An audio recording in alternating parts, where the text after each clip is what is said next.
민주당 내부에서도 임 전 실장에 대해서 강도 높은 비판이 나오고 있습니다. 당 강령과도 맞지 않고 헌법 정신에도 위배된다. 또 다른 참석자는 개념 없는 소리다. 들어보시죠. 우리 당 입장과는 다르다. 헌법 정신에 위배되고 당의 강령과도 맞지 않는 주장이고 그리고 평화 통일을 추진하고자 하는 그간의 정치적 합의와도 배치되는 것이어서 좋게 말하면 이상적일 수 있지만 나쁘게 말하면 개념 없는 소리죠. 대단히 논리적이지 못하고 정책인 발언일 수밖에 없다는 거예요. 그 발언에 우리가 왜 호들갑을 떨어야 될지는 저는 잘 모르겠어요.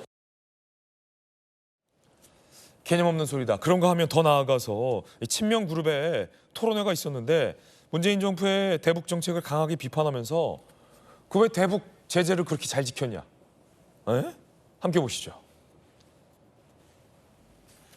이재명 대표, 남북 두 국가로는 헌법 정신에 위배된다라고 어제 비공개 최고위에서 임 전 실장의 주장을 비판했고요. 어제 더민주혁 신회의 주최 토론회에서 더민주혁 신회의 대북정책 혁신위원장은 문정부 대북 제재의 준수 노력이 족쇄가 됐다. 한반도 경제회의 상임의장 김진영 의장, 문정부의 평화정책 실패는 분단 인식 실패가 초래한 거다. 라는 다양한 목소리가 나왔습니다.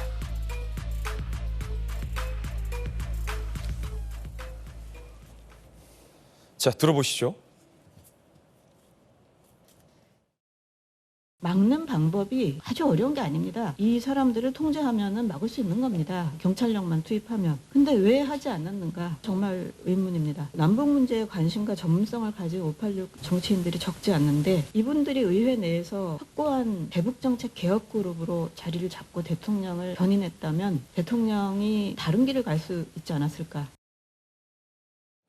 자, 좀 황당한 주장 같기도 합니다. 문재인 정부가 대북 제재를 준수했기 때문에 남북관계가 더 악화됐다. 대북 제재는 우리가 준수하고 말고의 선택의 여지가 없는 겁니다. 국제사회가 당연히 대북 제재에 동참해야 하는 거고 그 대북 제재를 우리가 어기게 되면 우리 대한민국이 오히려 제재를 받을 수도 있는 그런 상황인데 황당한 이야기가 친명그룹 주재 토론에서 나왔어요. 김유정 의원님. 배가 산으로 가네요. 배가 산으로 가고 있어요. 예.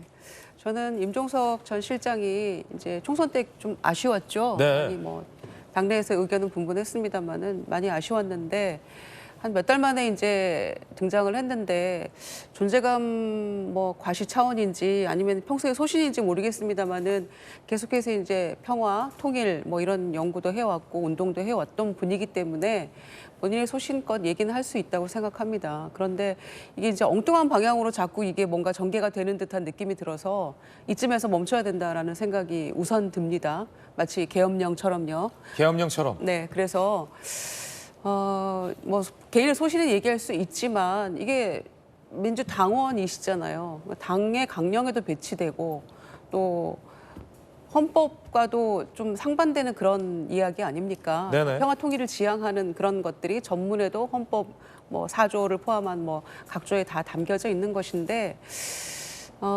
불가피한 어떤 특수한 두 체제의 어떤 특수성을 인정하더라도 지금처럼 얘기하는 것은 당의 어떤 입장, 대북 정책에 대한 입장도 아니고 또 헌법과도 배치되는 부분이 분명히 있기 때문에 이게 그래서 개인의 어떤 의견이다라고 당에선 얘기했는데 이제 이게 무슨 토론회를 거치면서 조금 더 이상한 방향으로 확대가 되는 것 같아서 이쯤에서 조금 당 입장에서 좀 정리를 한번 하고 마무리를 해야 되는 게 아닌가. 이런 거대 담론을 가지고 존재감 과시하고 싶었을지는 모르겠으나 이게 지금 이 문제를 이렇게 시급하게 막 해야 될 만큼 그렇게 지금 중요한가. 다른 민생 현안들이 너무 많이 산적해 있잖아요. 그래서 이거는 좀 시간을 필요로 하는 문제인 것 같고 당에서도 일단 조금 거두절미 시쳇말로 손절하는 그런 느낌인데 토론회를 통해서 또 다른 이야기들이 막 이렇게 분출돼서 나오는 거는 그건 또 방향이 맞지 않거든요. 그것도 오바다. 대북 그렇죠. 제재 안 지켰다. 뭐 네, 이런 거. 그것 잘못된 이야기입니다. 예. 그거는 당에서 입장이 그렇게 정리가 됐나요? 아니기 때문에 이쯤에서 이 부분은 개인의 의견이고 조금 더 뭐 소신껏 연구해서 이거를 진행시킬 만한 그런 동력을 임 전 실장이 뭐 가진다면 모르겠습니다만은 당에서 이걸 계속 받아서 확산시켜 나가는 것은 결코 유리한 이슈가 아닌 것 같습니다. 예, 김종인 의원님 잘 비판해 주셨는데 그러니까 친명 그룹이 비판하는 586의 대북 정책의 한계가 너무 뭐 장밋빛이었다 이런 게 아니라 586들은 왜 대북 제재를 지켜서 그러냐라고 더 뭐랄까 더 뭐 급진적인 이야기가 나와서 이재명 대표와 가깝다는 소위 그 그룹에서 이 논란이 되고 있습니다. 그런데 임종석 전 실장이 오늘 또 그 주장을 했습니다. 들어보시죠. 제가 주장하는 건 평화 공존론이죠. 두 국가는 이미 두 국가예요. 말만 통일이지. 이명박 정부, 박근혜 정부, 윤석열 정부 거치면서 다시 북한 붕괴론에 대한 믿음으로 가버린 거예요. 흡수 통일론으로 가버린 거예요.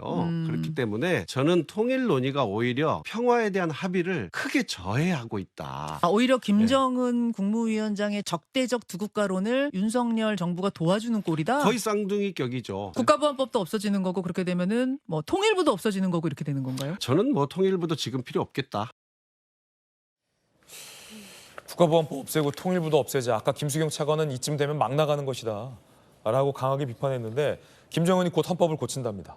북한 내부 체제에서는 상황은 그 헌법을 고치는 걸 앞두고 이런 얘기 임종석 전 의원이 불쾌하지만 정치권에서는 실제 임종석 전 의원의 과거 전력 얘기도 나오고 있거든요. 주사파 출신, NL 쪽, 전대협 의장 출신. 글쎄 미러링이다, 치어리딩이다 뭐 이런 비판도 나왔습니다. 안영환 의원님, 임종석 전 의원은 오늘도 강하게 그 주장을 하고 있어요. 이제 본인이 작정을 한 것 같습니다. 많은 비판에도 불구하고 저렇게 나오는데 배경이 저도 궁금해요. 어찌됐든 뭐 비서실장까지 했던 사람이기 때문에 언론의 반응 또 국민들의 반응까지 고려해서 이야기를 했을 거라고 봅니다. 또 일부에서는 방금 이제 미러링, 뭐 치어리더냐. 임종석 전 전대협 의장이었죠. 그 간판으로 국회의원이 됐고 청년 정치인이 됐고 네. 청와대 비서실장까지 올랐던 그 운동권 경력으로 정확히 운동권 경력이라고 한다면은 NL 그다음에 주사파 NL은 이제 핵심도 주사파였죠. 그 경력이었었는데 전 그 생각이 들어요. 제가 대학 다니던 시절에 임종석 실장보다는 제가 좀 입니다만은 갑자기 학생들이 팀 스피릿 운동 반대를 외치는 거예요. 그래요?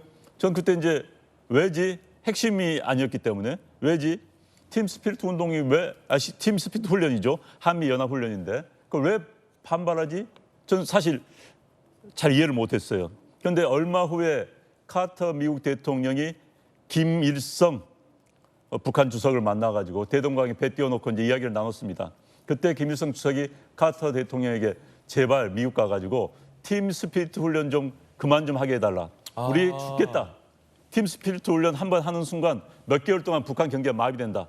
왜? 이제 대비를 해야 되기 때문에. 북한 입장을 추정한 거군요. 그렇죠. 그래서 이제 그 이야기를 했다는 기사를 보면서 왜 팀 스피릿 훈련을 그렇게 이른바 주사파 또 NL에서 반대를 했는가를 그때 이해를 갔습니다. 그대로 추정을 한 것이죠. 그런데 이제 이번에도 북한에서 통일은 안 하겠다.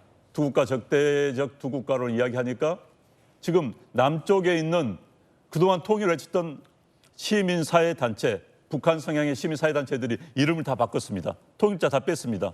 북한은 근데 추정한 것이죠. 그런데 이제 임종석 실장이 바로 그런 맥락에서 했다고 한다면 그건 아닙니다.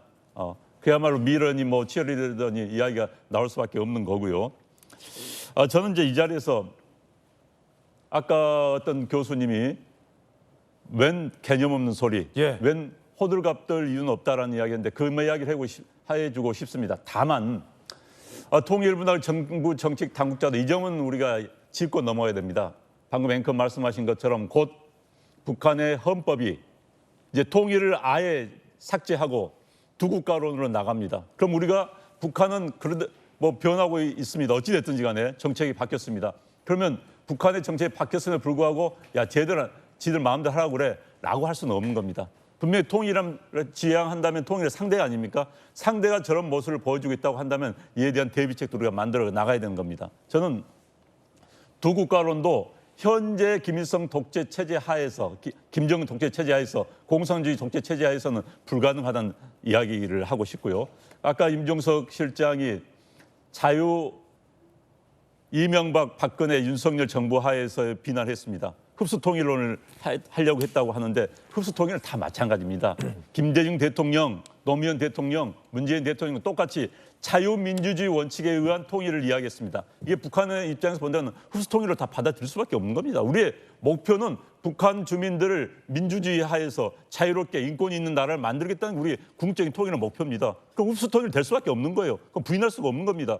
그런데 마치 뭐 좌파 정권, 진보 정권에서는 그걸 아니었다? 아닙니다. 그렇기 때문에 지금 김정은이 통일 이야기를 빠지는 겁니다.